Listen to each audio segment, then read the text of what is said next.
Петтата средба на децата бегалци ќе донесе егејци од цел свет во Македонија.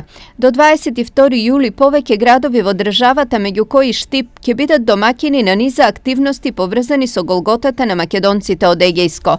Па бројката ќе биде голема, затоа не сакам со цифри да манипулирам, но најавени се гости, гости, наши пријатели, наши роднини од источноевропските земји, од Австралија, Америка, Канада, бидејќи таму има Сдруженија на децата бегалци и мислам дека овие пријатели, наши роднини, гости, како што кажавте, ќе бидат топло пречекани во Република Македонија. Животот овие луѓе ги однел на сите страни, но тие за секогаш остануваат поврзани со спомените кои се евоцираат токму на овие средби.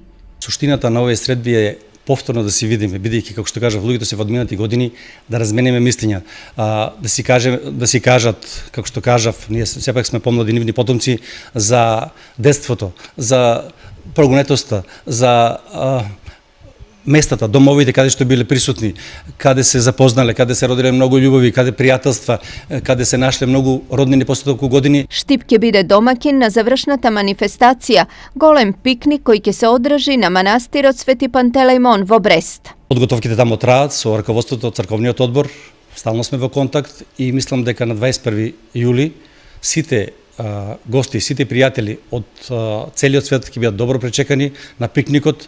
За овој пикник ќе напоменам дека е вклучена и општината на чело со градоначалникот господинот Благој Бачварски и мислам дека гостите ќе бидат пречекани на едно највисоко ниво. Инаку првата средба на децата бегалци се одржа во 1988 година, пред точно 30 години. Годинава истата се поклопува со одбележувањето на 70 годишнината од екзодусот.